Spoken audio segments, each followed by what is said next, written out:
La veille de l'anniversaire du régime chinois, les foules se pressaient à l'aéroport de Hong Kong, beaucoup d'entre elles se dirigeant vers le Royaume-Uni. Certains ont même payé le double du prix de leur billet aller simple.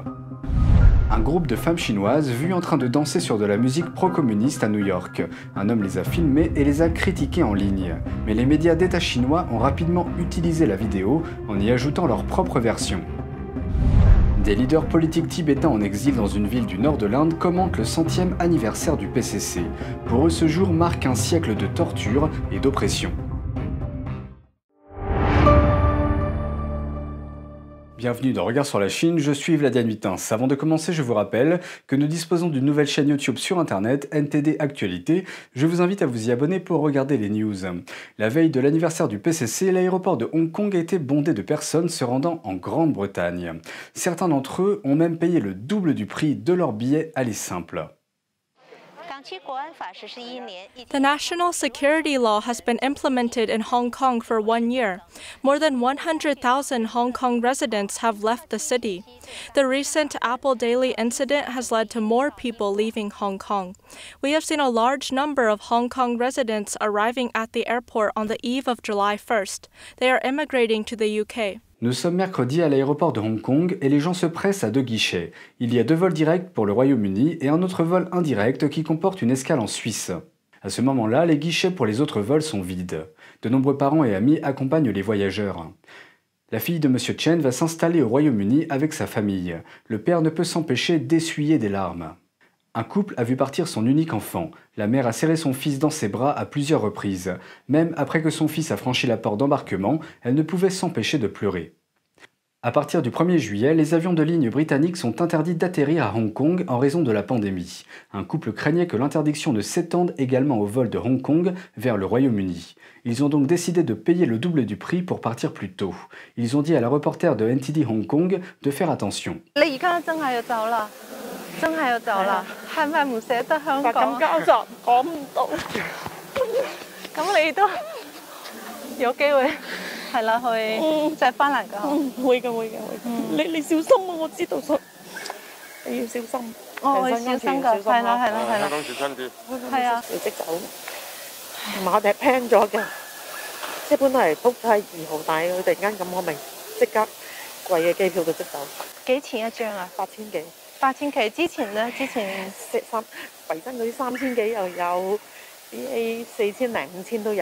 Plus de 20 amis ont vu partir un jeune homme, ils lui ont donné une carte de vœux avec marqué « Nous t'aimons » et l'ont serré dans leurs bras un par un.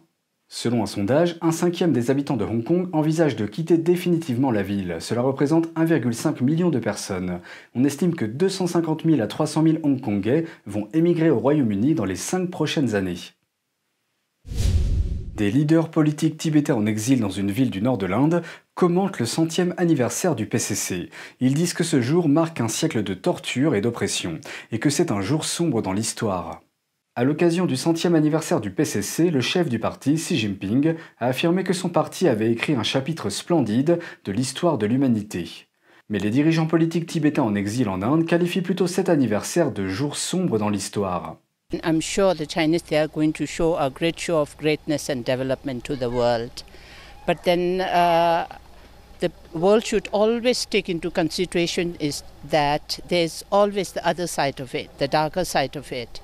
Le PCC a célébré son 100e anniversaire jeudi dernier. Pour le parti, le but est de glorifier son passé. Mais quel genre de passé? It's a black day in history. You know, we are marking a century of torture and oppression. Peu après avoir pris le pouvoir en Chine en 1949, le PCC a envoyé des troupes pour occuper le Tibet en 1950. Et un an plus tard, il a pris le contrôle du Tibet et des fervents bouddhistes qui s'y trouvent. They might show the good side of the development, but in regard to Tibet, after the 1951 bloody invasion of Tibet, though Xi Jinping had talked about ecological civilization, but the ecology of Tibet is almost wholly disturbed, the fragile Himalayan kingdom of Tibet. Le plus haut dirigeant spirituel et politique du Tibet, le Dalai Lama, a fui en Inde en 1959. Le PCC a rejeté les critiques selon lesquelles il aurait supprimé la liberté religieuse et la culture du Tibet. Au contraire, il affirme que son régime a mis fin au servage et a apporté le développement à une région arriérée. Mais le parti craint toujours que toute agitation dans la région puisse constituer une menace pour son pouvoir. Le jour où le PCC fêtait ses 100 ans, un groupe de défense des droits de l'homme appelait à la fin du régime. Ils disent que le PCC cause des malheurs non seulement à la Chine, mais également au monde entier. Pour le régime chinois, le 1er juillet est un jour de joie et de fierté, mais en dehors de la Chine, les sentiments sont un peu différents. Les principaux médias occidentaux ont marqué l'occasion en multipliant les critiques. Et le groupe de défense des droits de l'homme, Alliance chrétienne pour la justice, a travaillé à faire en sorte que les gens se souviennent du passé violent du PCC. Ils ont monté une exposition qui attire l'œil dans une communauté chinoise animée de la ville de New York. In reality, the Chinese Communist Party has brought great misfortune to the Chinese people and to people around the world. In the past century, hundreds of millions of Chinese people have died in the hands of the CCP. The CCP is a disaster for mankind, not just a disaster for China. Une grande bannière indique les 100 dernières années de crimes contre l'humanité du PCC. On entend des membres scander « Mettez fin au Parti communiste chinois ». La manifestation compte plus de 30 panneaux d'exposition avec des photos exposant les crimes du PCC. Mais le chef de l'Alliance, Xiao Jun, affirme qu'ils n'ont pas pu montrer tous les crimes commis par le PCC. We hope to illustrate all the different crimes the CCP has committed in the past 100 years. We hope that the Chinese people can understand that the CCP is not their so-called mother. Xiao dit également que les conditions de vie des gens en Chine communiste sont comparables à celles des esclaves. It's hard to imagine that in the 21st century, Chinese citizens are living a slave-like lifestyle. This is because they don't have human rights. This makes you a slave. They don't have the right to own land, they don't have freedom of speech, and they don't have reproductive rights. If authorities only let you have one child, then you can only have one. This is a slave-like society. Parmi les sujets abordés dans l'exposition figurent la politique de l'enfant unique du régime chinois et les avortements forcés, les démolitions forcées, la persécution des croyants et des minorités ethniques, ainsi que les prélèvements forcés d'organes, entre autres. Un groupe de femmes chinoises a été vu en train de danser sur une musique de propagande communiste chinoise à New York.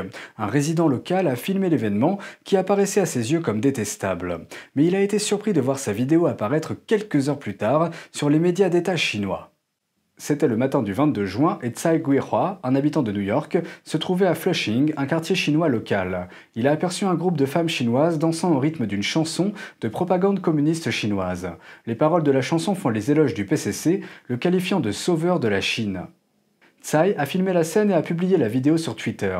Il a écrit « Ils ont joué la chanson « Pas de parti communiste, pas de nouvelle Chine » et ont dansé dessus. Ils disent que c'était pour montrer leur patriotisme. » Il a posté une autre critique quelques heures plus tard en disant « Ce groupe de loyalistes stupides, c'est vraiment extrêmement dégoûtant à regarder. » If you are a believer in the Chinese Communist Party, don't come to the US. This country does not want to get invaded by followers of communism. Mais plus tard dans la journée, Tsai a été surpris de voir que plusieurs porte-paroles du PCC, dont le quotidien du peuple, ont publié exactement la même vidéo sur leur compte Twitter. Tsai a été scandalisé par le fait que ces médias ont non seulement utilisé sa vidéo sans autorisation, mais ont également invisibilisé son commentaire. Il envisage de porter plainte contre les médias d'État chinois pour violation des droits d'auteur. Il a également un message pour ses compatriotes américains d'origine chinoise. So we came to this land of liberty. We should cherish ourselves, show respect, love and gratitude. Don't be a conscienceless person. Tsai dit qu'aucun sino-américain ne devrait polluer les États-Unis avec la culture communiste chinoise.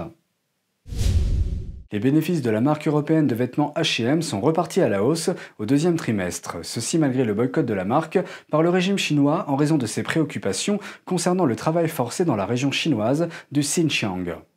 La société suédoise H&M a vu ses bénéfices augmenter au deuxième trimestre, dépassant les prévisions. La Chine a été un gros point négatif avec des ventes en baisse d'environ 25%. Le régime chinois a boycotté H&M après que la marque a soulevé des préoccupations concernant le travail forcé dans la région chinoise du Xinjiang. Les États-Unis ont déclaré que le traitement des musulmans ouïghours par la Chine est un génocide. Peu après le début du boycott, les magasins H&M ont disparu des cartes en ligne de la Chine, y compris des cartes Apple. Ils ont également disparu de l'application de covoiturage chinoise Didi. Et le mois dernier, le régime chinois a accusé H&M et d'autres grandes marques de vêtements d'importer des vêtements pour enfants dangereux ou de mauvaise qualité. À la suite de cette campagne, de nombreux Chinois se sont engagés à acheter leurs vêtements auprès de producteurs nationaux.